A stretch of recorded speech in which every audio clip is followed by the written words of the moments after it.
মাত্র একটি ডিম দিয়ে 10 থেকে 12টা প্যানকেক তৈরি সহজ পদ্ধতি। আমরা সকালে ব্রেকফাস্টে বা সন্ধ্যায় বা হালকা পাতলা খিদের জন্য এই কেকটি কিন্তু খুব সহজে বানিয়ে নিতে পারবো। উপকরণ একেবারে কম। প্রথমে নিচ্ছে একটি ডিম। তো এখানে একটি ডিম দিয়ে আমি কিভাবে এতগুলো প্যানকেক তৈরি করছি তোমাদের সাথে সেটাই শেয়ার করব। এবার দিচ্ছি এখানে 1 কাপ চিনি। মিষ্টিটা অবশ্যই তোমরা স্বাদ মতো দিয়ে দেবে। আর দিচ্ছি 1 চিমটে লবণ। লবণটা যদি তোমরা না খেতে চাও অবশ্যই স্কিপ করবে, তবে একটু করে লবণ দিলে খেতে বেশি ভালো লাগে। এবার 3টি উপকরণ খুব ভালো করে মিশিয়ে নেব।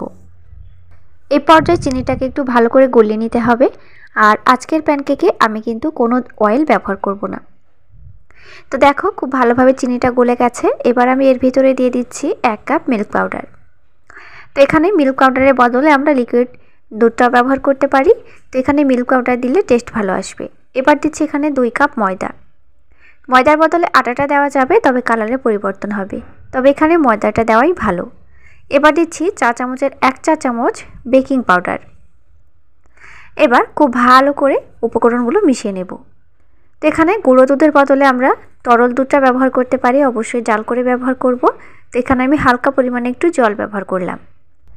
ব্যাটারের দিকে একটু খেয়াল রাখতে হবে, ব্যাটার যেন কোনোভাবেই পাতলা বা মোটা না হয়ে যায়, আর ব্যাটারের ভেতরে যেন কোনো শক্ত অংশ না থাকে। দেখো তোমাদেরকে দেখিয়ে দিচ্ছি ব্যাটারটি কত স্মুথ হয়েছে।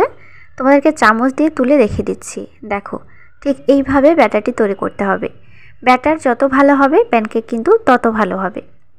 তো আমি একটি ফ্রাই প্যান বসিয়ে দিয়েছি। ফ্রাই প্যানটা খুব ভালো গরম করা হয়ে গেছে। তো এই পর্যায়ে গ্যাসের ফ্লেমটা একদম মাঝারি লো আঁচে দিয়ে দিতে হবে, নইলে তলা থেকে পুড়ে কালো হয়ে যাবে। তো এই প্যানকেকগুলো একেবারে মাঝারি লো আঁচেই বানিয়ে নিতে হবে। গ্যাসের আঁচ কোনোভাবেই বাড়ানো যাবে না, একদম মাঝারি লো আছে। আর অবশ্যই একটু ঢাকনা দিয়ে প্যানকেকগুলো তৈরি করার চেষ্টা করবে, তাহলে খুব ভালোভাবে ফুলবে। দেখো কতগুলো জালি তৈরি হয়ে গেছে। এবার আমি তোমাদেরকে উল্টে দেখিয়ে দিচ্ছি তলা থেকে কত সুন্দর একটি ব্রাউন কালার ধরে গেছে। তো এইভাবে প্যানকেকের ব্যাটার তৈরি করলে প্যানকেকের ওপরে অনেকগুলো জালি হবে আর তলা থেকেও খুব সুন্দর রং আসবে। তো এখানে আমি আরেকটি প্যানকেক বানিয়ে তোমাদেরকে দেখিয়ে দিচ্ছি। এই পর্যায়ে আমি 2 হাতা করে ব্যাটার দিয়ে দেব। আর ব্যাটার দেওয়ার পর কখনোই ব্যাটারটা ছড়াতে যাবে না, ব্যাটারটা এমনিতেই ছড়িয়ে যাবে। বেশিক্ষণ না, প্রায় 1 মিনিট মতো ঢাকনা দিয়ে রাখলে খুব সুন্দরভাবে জালি তৈরি হয়ে যাবে। আর এইভাবে ভাপ উঠতে শুরু করবে, তখনই বুঝে যেতে হবে প্যানকেকটি ওপর থেকে তলা থেকে 2 দিক থেকেই সেদ্ধ হয়ে গেছে। এবার আমি হালকা করে একটু উল্টে দিলাম। উল্টে দেওয়ার পর বেশিক্ষণ লাগবে না, প্রায় 5 সেকেন্ড মতো রেখে দিলে হয়ে যাবে। দেখো আমি হাত দিয়ে কিন্তু তোমাদেরকে দেখিয়ে দিচ্ছি কতগুলো জালি হয়ে গেছে আর কত সফট হয়েছে। এটা কিন্তু ভীষণ গরম। এটা এমনি খাওয়া যাবে, যে কোনো টিফিন হিসাবে আমরা কিন্তু রাখতে পারি, বাচ্চাদের টিফিন হিসাবে রাখতে পারি। আর বাচ্চাদের তো এটা ভীষণ প্রিয় একটি খাবার, খেতে ভীষণ পছন্দ করে। আমরা বড়রাও ভীষণ পছন্দ করি। তো এখানে বেশ অনেকগুলো প্যানকেক তৈরি করা হয়ে গেছে। সকালে বাচ্চাদের টিফিন হিসাবে এই কেকটি আমরা খুব সুন্দরভাবে রেখে দিতে পারবো। আর যারা নিরামিষ তারা অবশ্যই ডিমটা বাদ দিয়ে দেবে, ডিমটা স্কিপ করবে, বাকি উপকরণগুলো একই থাকবে।